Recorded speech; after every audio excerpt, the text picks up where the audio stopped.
So what we want to do today is start talking about biofuels. And from the perspective of the World Agroforestry Center, which is a research institute, we want to try and help remove the hype around biofuels, facilitate an evidence-based discussion of their potential. Here's the question for biofuels, as many of you already know.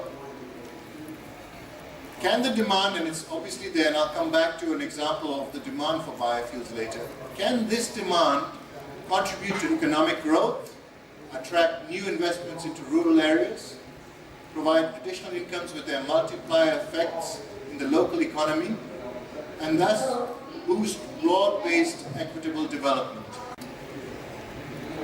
So while we all expect biofuels to provide affordable, sustainable energy while feeding a growing population, and we know the numbers, lifting people out of poverty, and reversing land degradation and securing ecosystem services. That's what we expect biofuels to do. And that is the promise that's held out to all of us from biofuels. Because what we're dealing with biofuels is in fact the world's greatest renewable, which is woody biomass. But the question is, are we expecting too much from biofuels? Can they deliver on the promise? Now, the World Agroforestry Center is embarking on research to test this. We hope that within a few years we'll come back to you with some answers. But today, what we wanted to do with all of you is start exploring this question to help us to understand where the concerns are, where the opportunities are, and how do we deal and mitigate the risks.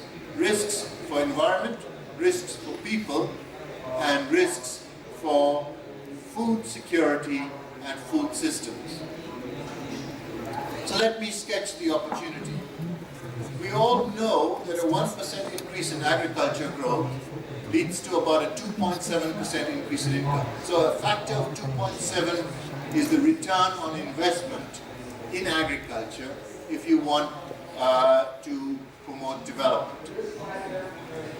And as such, agriculture is about 2.5 to 3 times more effective in increasing income for the poor than non-agricultural investments.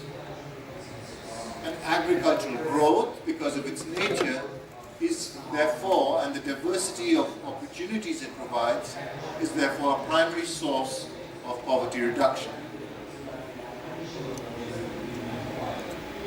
If we look further at the opportunity it presents, investments in agriculture promote diversified sources of income and employment in rural areas. And investments, including investments in energy, appear to be a critical driver for this diversification and for development. And last but not least, rural areas are starved for energy. And if biofuels can help supply this, and agriculture being the vehicle of investment for those, then we are dealing with a critical problem. But there are challenges, and my colleagues on the panel will help me to start articulating them before we open the floor for you to also provide your inputs. We need to transform smallholder agriculture into successful agribusiness because biofuels require that. They require vertical integration in some form or the other. So that is one of the main challenges for biofuels. We need to have good business models which are inclusive and equitable. We need outgrower models for biofuels where none exist so far that are viable.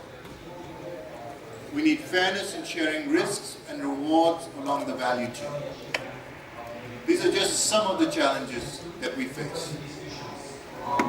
Above all, we need to avoid compromising food security, we need to conserve the environment, we need to reduce deforestation, maintain biodiversity, minimize water usage in biofuel production by using water-efficient crops, and understand and use the swing potential for benefit of all. What do I mean by swing potential?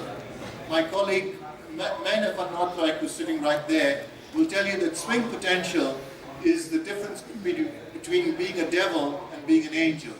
So oil palm can be an angel, but it can also be a devil, depending on how you use it. And understanding, it's not enough to just talk about a species or a crop. It is important to understand how it's managed and how it's used. We need to understand the complex relationships between biofuel production and the rest of the functions of the ecosystem, and above all, the policy environment to maximize the potential social benefits. Biofuels present an opportunity to generate incomes and energy for poor rural people. There are a number of challenges, and I've been through them. Technology, resources, impacts on land tenure, impacts on food security, impacts on the landscape and ecosystem services. We need processes to get the decisions that we want, and we need these processes to be inclusive. Inclusive of the smallholder farmers, inclusive of the rural populations that will help to deliver this. And we need significant resources. We need investments in this at a scale that we haven't seen so far.